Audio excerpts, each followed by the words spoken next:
আগের পর্বে ছিল দুবাই আসার সমস্ত খুঁটিনাটি তথ্য, এছাড়াও ছিল কলকাতা থেকে দুবাইয়ের গোটা জার্নি, দুবাই ডাউনটাউনে কোন হোটেলে থেকেছিলাম এবং ডাউনটাউনে থাকার সুবিধা ও আরো অনেক ডিটেল ইনফরমেশন। আজকের ব্লগে থাকবে কিভাবে ডাউনটাউন থেকে আমি স্বপ্নের বুর্জ খলিফা দেখতে গেলাম। এরপর আমি এখন ফাইনালি 2 নম্বর প্ল্যাটফর্মে এসেছি। এখান থেকে নাকি বুর্জ খলিফার মেট্রো ছাড়বে।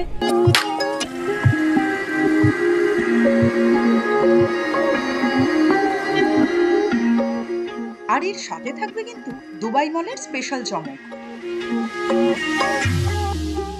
এখানে এলে কিভাবে কম পয়সায় বুর্জ খলিফা দেখতে যেতে পারবেন এবং লোকাল মেট্রোর ডিটেল ইনফরমেশন। তাই ভিডিওটা আশা করি আপনাদের কাছে খুবই ইনফরমেটিভ হবে, তাই স্কিপ না করে পুরো ভিডিওটা কিন্তু দেখতে হবে।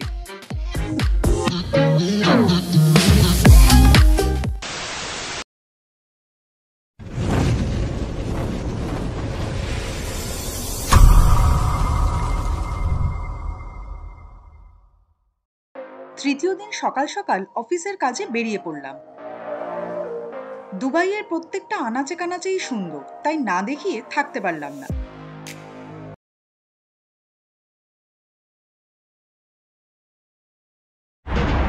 এখন ঘড়ি কাটায় অলমোস্ট 9টা বাজে। আমি বেরিয়ে পড়েছি আমার কাজের উদ্দেশ্যে। কালকে সকালবেলাটা যাওয়ার সময় তোমাদের দেখাতে পারিনি, কারণ কালকে আরো বেশি ব্যস্ত ছিলাম। প্রথম দিন তো অনেকটা তাড়াতাড়ি বেরিয়েছিলাম। তো আজকে যেহেতু সেকেন্ড দিন, আজকে আরেকটু দেরি করে বেরোলাম। এই 9টা নাগাদ বেরিয়েছি, প্রায় পৌঁছতে 9টা থেকে 9:30 হয়ে যাবে। তো রাস্তাটা আমি যতটা পারবো দেখানোর চেষ্টা করবো তোমাদের, আমি কোথায় যাচ্ছি কাজের জন্য। আর আজকে তো ইচ্ছা আছে যে বুর্জ খলিফাটা একবার দর্শন করে আসার। তো দেখি কি হয়, চলো আমার সঙ্গে থাকো। Good morning. এই হচ্ছে world trade centre metro station, যেখান থেকে বুর্জ খলিফা, দুবাই মল সবকটাই অ্যাক্সেস করা যায়। সকালের ঝকঝকে রোদে চারিদিকে উঁচু উঁচু বিল্ডিং চকচক করছিল।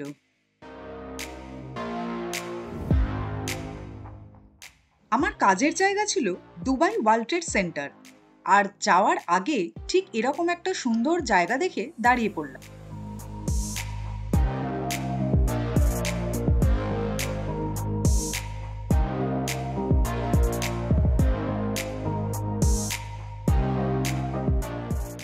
দুবাইয়ের একটা জায়গা থেকে আরেকটা জায়গা বা একটা বিল্ডিং থেকে আরেকটা বিল্ডিং কিভাবে কানেক্টেড হয়, এই আপনারা নিজের চোখে না দেখলে বুঝতেই পারবেন না।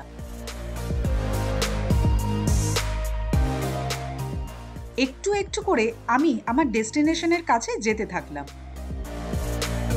এখন আমাকে যেতে হবে হচ্ছে জাবিল হলস 456, সেখানে এখন আমাকে যেতে হবে। তো এখান থেকে এখনো অনেকটা হাঁটা, চলো যাওয়া যাক। চারিদিকটা খুব সুন্দর, তাই আজকে ভাবলাম ক্যামেরাটা নিয়েই আসি। অনেক হাঁটাহাঁটির পর অবশেষে গন্তব্যে পৌঁছলাম। আমি এখন এখানে ঢুকে যাব। ভেতরে ঢুকে গেলে আমি আর কিছু দেখাতে পারবো না, ব্লগ করতে পারবো না ভেতরে ঢুকে যাবার পরে। এই যে আমি এখন এই পর্যন্তই রাখছি। আমার সাথে অনেক কিছু আছে, তোমরা দেখতে পাচ্ছ, দুখানা ব্যাগ রয়েছে, অনেক কিছু রয়েছে। তো ঠিক আছে, চলো এখন এই অবধি, আবার বিকেলে দেখা হবে। Hello, good evening from Dubai. তো আমি আজকে তোমাদেরকে সকালবেলা যাওয়ার সময় তো দেখিয়েছি যে আমি কিভাবে কাজের জায়গাতে গেলাম। এখন আমি যাচ্ছি ফাইনালি বুর্জ খলিফা। এখন আমি গিয়ে উঠতে পারিনি, এখনো হোটেল থেকে বেরোবো। বেরিয়ে আমাকে মেট্রো ধরতে হবে, আমাকে জানতে হবে যে ঠিক কোনখানে কিভাবে কোন মেট্রো স্টেশনে ওয়ার্ল্ড ট্রেড সেন্টার থেকে বুর্জ খলিফা যাওয়া যায়। এটুকুই আমার কাছে ইনফরমেশন আছে। এবার বাকিটা আমি যতক্ষণ না যাচ্ছি ওখানে আমি জানতে পারবো না। তো আমার সাথে থাকো, হোপফুলি বুর্জ খলিফা আমরা দেখতে পাবো আজকে। চলো, ওয়ার্ল্ড ট্রেড মেট্রো স্টেশনে সকালবেলা যেটা তোমাদেরকে দেখিয়েছিলাম। তো ওখান থেকে আমাকে জিজ্ঞাসা করতে হবে যে বুর্জ খলিফা মেট্রোটা কোন দিকে যায়। প্রবাবলি ওই দিকেই যায়। একবার কনফার্ম হয় তারপরে আমি টিকিট কাটবো। টিকিটের কত দাম জানি না, 7 ডারহামস তো বললো, আমি শুনলাম। আমার যে শো কোঅর্ডিনেটর শ্রেয়া, ও বললো। এখন দেখি, চলো। বুর্জ খলিফা দেখার স্বপ্ন কিন্তু কম বেশি সবার থাকে, সেরকমই আমিও তার মধ্যে একজন। তাই বুর্জ খলিফা দেখার অমোঘ আকর্ষণ আমাকে কিন্তু কোনো রকম কষ্ট ক্লান্তি থেকে বিরত রাখতে পারল না।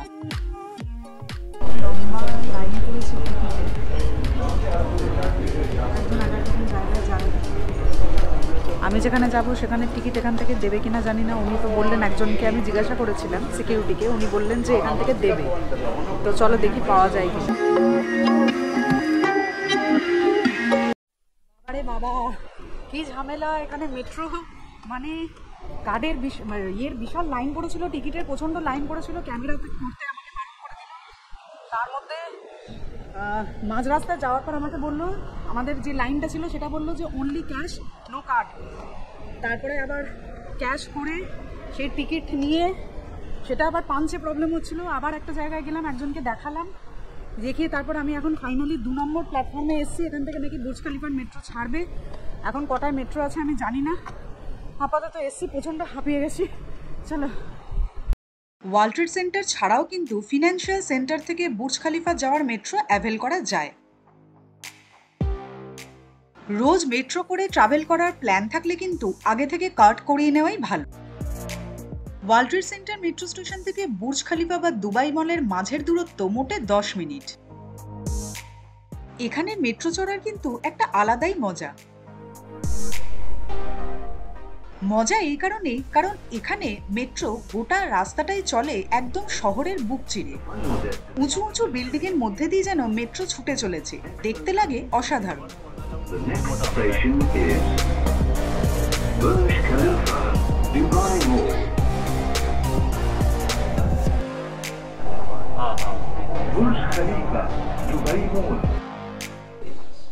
বুর্জ খলিফা মেট্রো স্টেশনে আপনাদের সবাইকে সুস্বাগত। নেমে তো পড়লাম, কিন্তু মেট্রো স্টেশন থেকে দুবাই মল যাওয়ার রাস্তাটা মনে হলো একটা বাস বা অটো থাকলে বোধহয় ভালো হতো।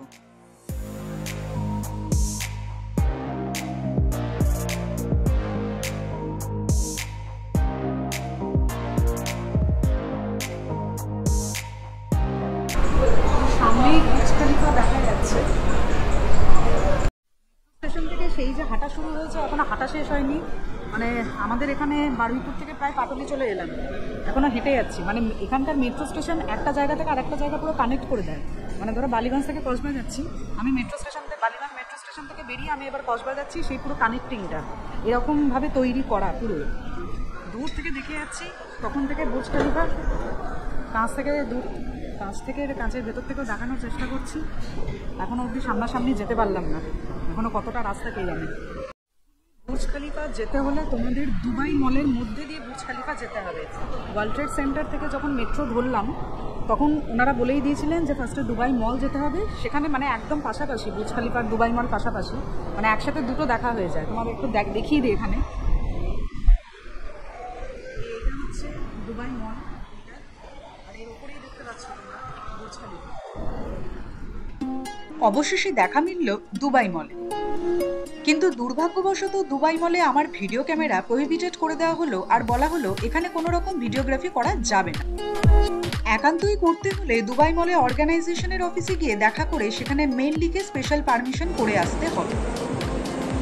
এখানে ভিডিও শুটিং বন্ধ, তাও আমি চুপি চুপি তোমাদের জন্য একটুখানি করে নিলাম। এটা হচ্ছে দুবাই মল, যেখানে আপাতত আমি হারিয়ে গেছি, বুর্জ খলিফার রাস্তা পাচ্ছি না। এখানে বলে রাখি, দুবাই মল ঘুরতে হলে মোটামুটি আপনাদের হাফ বেলা কিন্তু টাইম নিয়ে আসতে হবে, না হলে পুরোটা কভার করা যাবে না। বিভিন্ন ইন্টারন্যাশনাল ব্র্যান্ড ছাড়াও এখানে সোভিনিয়ারের নানা রকম দোকানও কিন্তু পেয়ে যাবে। অবশেষে স্বপ্নের বুর্জ খলিফা আমার চোখের সামনে ধরা দিল। ভাবতে পারিনি সামনে থেকে কোনোদিন ওয়ার্ল্ডের টলেস্ট স্কাইস্ক্র্যাপারকে এভাবে দেখতে পাবো।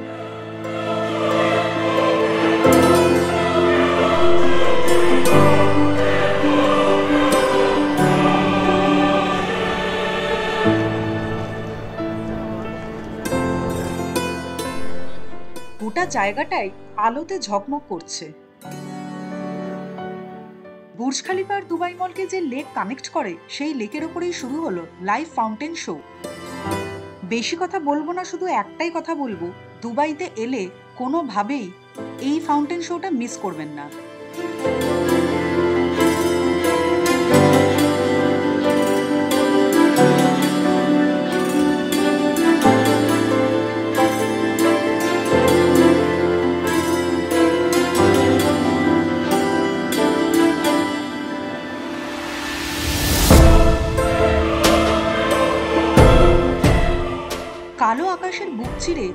বুর্জ খলিফা উঠে গেছে আর তার সাথে পাল্লা দিয়ে উঠছে ফোয়ারা। দেশ বিদেশ থেকে বহু মানুষ ভিড় জমান এই অনবদ্য একটা দৃশ্যর সাক্ষী থাকার জন্য। বিশ্বাস করুন, এটা লাইফের one of the best experience হতে পারে, যেটার কোনো তুলনা হয় না। লাইভ ফাউন্টেন শো ছাড়াও কিন্তু এখানে লেজার শো হয়। লেজার শো দিন আর সময় আলাদাভাবে নির্ধারণ করা থাকে। খোঁজ খবর নিয়ে এলে কিন্তু লেজার শোটাও আপনারা এখান থেকে দেখে যেতে পারেন, সেটাও হবে একটা দারুণ এক্সপিরিয়েন্স। বুর্জ খলিফা 163 তলা আর হাইট 828 মিটার। বুর্জ খলিফার টপ ফ্লোরে আছে কিন্তু স্কাই ডেক, যার থেকে চাইলে হয়তো গোটা পৃথিবীটাই দেখা যেতে পারে।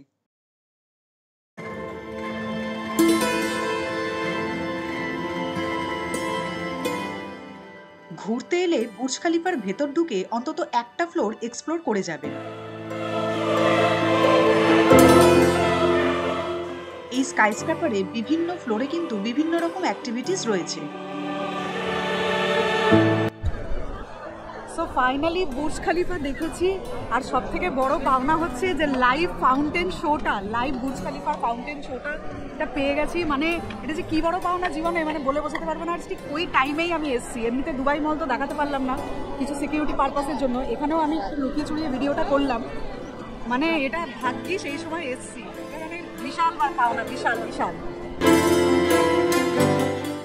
সারাদিনের ক্লান্তি, কাছের লোকের সঙ্গে না থাকার মন খারাপ, খুঁজে পাবো কিনা, দেখতে পাবো কিনা টেনশন, এসব কিছু নিমেষে এই অপূর্ব সৌন্দর্য যেন ভুলিয়ে দিল।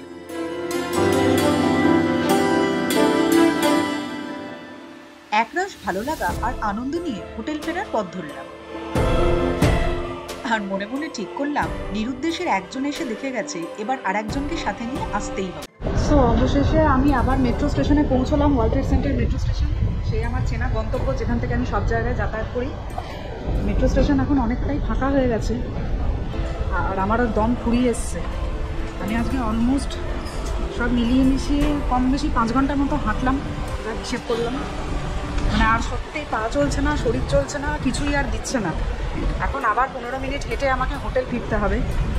তো আশা করি আমার আজকের যে মেন আমার উদ্দেশ্যটা ছিল তোমাদের বুর্জ খলিফাটা দেখানোর, সেই বুর্জ খলিফার দর্শন তো পেয়ে গেছি, প্লাস বাড়তি পাওনা হচ্ছে ফাউন্টেন শোটা। ওটা আমি সত্যি বলতে পারছি না, এমন টাইমে গিয়েছি, একদম পারফেক্ট টাইমে। সেখানে গিয়ে এই যে শোটা দেখা, এটা মানে মারাত্মক লেগেছে, মারাত্মক। আর একটা জিনিস সেটা জানতে পারলাম যে 8:30টার সময় লেজার শো হয় বুর্জ খলিফার ওখানে, ওটা মানে আরও ভয়ঙ্কর লাগে। কিন্তু আমার পক্ষে আর থাকা সম্ভব না, কারণ আমাকে হোটেল ফিরতে হবে, তাই ফিরতে ফিরতে আমার অনেক রাত হয়ে যাবে। এরপর ফেরার কথা আমাকে ডিনার কিনে তারপরে হোটেল ফিরতে হবে, আমি বসে কোথাও খেতে পারবো না। তো যাই হোক, তো আজকের ব্লগটা আমি এখানেই শেষ করছি। তো তোমাদের কেমন লাগলো কিন্তু আমাকে অবশ্যই জানাবে, কমেন্ট করতে ভুলবে না। আর যদি কোনো ইনফরমেশন লাগে তোমাদের, বুর্জ খলিফা কীভাবে যেতে হয়, কোন মেট্রো ধরতে হয়, কটা স্টেশন লাগে, কত দাম টিকিটের, আমি সমস্ত কিছু ডেসক্রিপশন বক্সে দিয়ে দেবো। এই world trade centre metro station থেকে আমি বেরিয়ে যাচ্ছি, আর আমার ব্লগটাও আমি এখানে শেষ করছি। চলো আজকের জন্য গুড নাইট। কালকে যদি পারি, আমার ইচ্ছা আছে গোল সুক দেখানোর, খুব একটা বিখ্যাত জায়গা বুর্জ খলিফার মতো। তো ওটা যদি দেখাতে পারি তাহলে আমার দুবাই আসা সার্থক হবে। অফিসের কাজ তো প্রায়োরিটি, তার সাথেও এই জিনিসগুলো দেখা আর একটা অপরচুনিটিসের মধ্যেই পড়ে আর কি এগুলো। Tata and good night. আর নিরুদ্দেশ একদম দেখতে ভুলবে না, সাবস্ক্রাইব না করা থাকলে সাবস্ক্রাইব করবে, কমেন্ট করবে, আর লাইকটা কিন্তু একদম মাস্ট, ওটা কিন্তু ভুলবে না। চলো আবার কালকে দেখা হবে, টাটা। আমার এই দিকেই হচ্ছে গোল্ড সুক। गोल्ड सुक में इंडिया से लोग कि क्यों ज़्यादा खरीद है, वही है ना। इधर मेन बात है सोना थोड़ा सस्ता है, इंडिया पे कंपेयर किया तो 1 तोला के ऊपर 5,500 से लेकिन 6,000 तक आपको प्रॉफिट मिलेगा 1 तोला लेने में।